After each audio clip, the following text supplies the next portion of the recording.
Greetings, Guardians. This is Olympus Alliance, and today we turn our attention to one of the most ferocious warriors of the Dominion, Oya, the legendary warrior of the Way of Nature. Oya is not a passive frontline protector. She is a predator, a hero built to break shields, drag fragile enemies out of safety, and feed her team with relentless critical synergy. If you've ever faced her on the battlefield, you know she is chaos incarnate, shredding defenses and healing allies with every devastating strike. But, like every hero in Hero Wars Alliance, Oya shines brightest when she is built correctly and placed in the right team. Today we're going to break it all down, her skills, her builds, her synergy, and the best ways to counter her. So get ready, because this warrioress is not here to play fair. If you're playing Hero Wars Alliance on Android, now's your chance to save big with Huawei's app gallery. For a limited time, you can get up to 25% off the Golden Pass and receive 15% back in Huawei Points on every purchase, every day. This special campaign runs until October 1st, 2025, so act quickly. Just click the link in the description and download the game through App Gallery. Your game progress is completely safe, simply link your Google or App Gallery account, and you'll pick up right where you left off. Make sure your device country settings are supported, including Austria, Belgium, France, Germany, Italy, Ireland, Netherlands, Poland, Portugal, Switzerland, Spain, Turkey, Ukraine, United Kingdom, and more. Don't miss these exclusive rewards. Tap the link and power up your Hero Wars Alliance journey today. Let's start with her skills. Her first ability is called Shieldbreaker. With this strike, Oya unleashes a brutal hit on the nearest enemy, and every foe marked across the field also suffers 30% of that damage. It doesn't stop there. If Shieldbreaker kills its target, Oya immediately gains 700 energy, letting her unleash even more destruction in quick succession. This is where her identity as a Shieldbreaker comes alive. With enough armor penetration behind her, Oya doesn't just kill one enemy, she cascades that damage across the whole team. Pair her with heroes who spread marks, and the carnage multiplies. Tristan, Darkstar, and Yasmine all make perfect partners, ensuring there are always marked enemies waiting for Oya's brutality. Now we come to her second skill, Hunting. This is where Oya shows her tactical side. Hunting marks the enemy with the lowest health as hunter's prey, and then drags them straight into her reach. Once marked, every strike against the target burns away 4% of its energy. And there's a bonus, any ally who heals during hunting gains a burst of critical hit chance. For nature heroes, the effect is even stronger. This means not only is Oya dragging squishy damage dealers like Orion or Krista into danger, but she's also empowering her allies to land harder, more critical blows. Kark, Galahad, and other damage-focused warriors suddenly hit much harder thanks to her.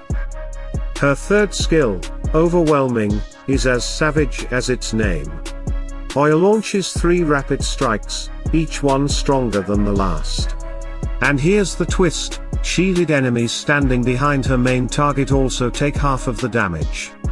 This is why Oya has earned her title as the true Shieldbreaker.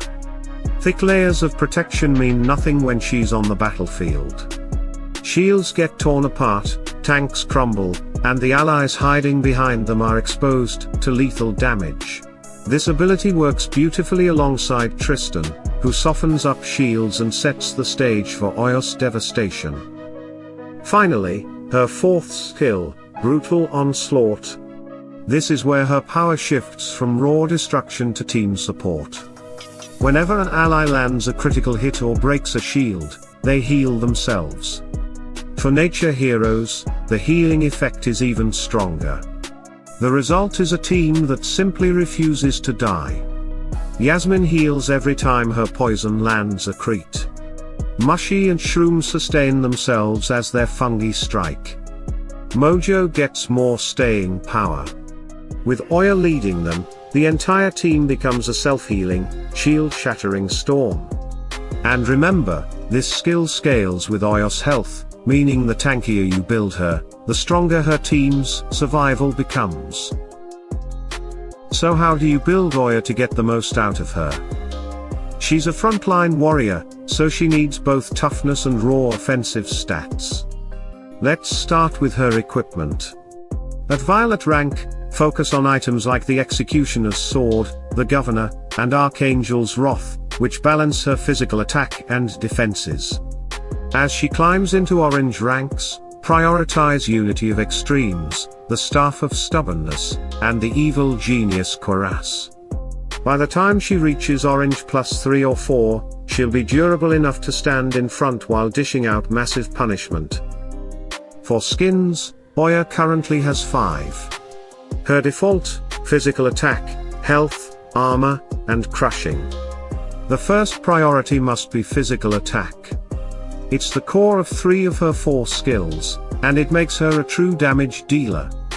After that, health comes next, because she's on the front line and her brutal onslaught scales with her max health. Then upgrade her default skin, since it adds strength and physical attack, a perfect complement to the first 2. After that, crushing is worth investing in, because it lets her deal extra damage to enemies already below 50% health. Finally, her armor skin comes last. It's useful in some fights, but it doesn't offer nearly as much impact as the others. And of course, if Oya ever gets another physical attack or health skin in the future, those should jump to the very top of your list. Moving to glyphs, Oya has physical attack, health, critical hit chance, magic defense, and strength. To maximize her in mid-game, prioritize health first, to keep her alive longer and boost brutal onslaught. Next, physical attack, which drives her offense. Third, strength, which increases both health and attack at the same time. Fourth, add magic defense, to help her endure against mages. Finally, put points into critical hit chance. Crits are great, but Oya needs to be alive and hitting hard before crit chance really matters. Aim for level 40 on all glyphs unless you're chasing after skill classes. Artifacts are just as important. Her weapon artifact grants bonus crit chance to the entire team when she uses shieldbreaker. Her book increases her own crit chance and physical attack. Her ring increases her main stat of strength. The most important artifact to prioritize is her ring, since boosting her strength fuels her survivability and her damage. After that, her weapon artifact comes second, because that team-wide crit chance buff synergizes beautifully with her 4th skill. Last is the book artifact, which is useful but not nearly as game-changing as the other 2. For the gift of the elements, the path is simple: max out strength and physical attack. Oya is a frontline warrior who needs both stats to survive and to dominate. Her talismans give her another edge. The first is strength with crit chance, it's non-VIP, and very solid. The second is physical attack with crushing, which is harder to get because it's VIP exclusive, but it adds massive finishing power. Both are excellent, but even without them Oya can still perform well if you build her correctly. Now let's talk about countering Oya. Because while she is savage, she's not unstoppable. Satori is one of the best answers. Oya gains energy when she kills, and that feeds directly into Satori's fox marks. If she overextends and kills too often, Satori punishes her instantly. Corvus can block her hunting by moving allies back to safety when their health drops too low. Iris is another strong answer. She feeds off the marks Oya applies, converting them into pure damage. But keep Iris alive, or Oya will kill her first. Ziri is perfect at reflecting physical attacks, punishing Oya's aggression directly. And if Oya is being used as a tank, Cascade simply tears through her. His penetration is higher than her defenses, and his tidal wave disrupts her control, making her a liability instead of an asset. So where does that leave us? Oya is one of the most dangerous frontline warriors in Hero Wars Alliance. She's not a simple plug-and-play hero. She requires proper investment in her stats, skins, and artifacts. She requires synergy with heroes who can mark enemies and exploit crits. But when you build her properly, Oya doesn't just fight, she dominates. She controls, she sustains, and she brings unmatched aggression to any battle. And that's the complete breakdown, Guardians. Oya, the hunter, the shieldbreaker, the warrioress who punishes weakness and rewards aggression. What do you think? Have you paired her with Tristan and seen her carve through enemy lines? Have you tested her sustain with Mushy and Shroom? Drop your stories in the comments, because I want to know how you've made her work. And as always, Guardians, stay tuned, stay sharp, and salute and friendship.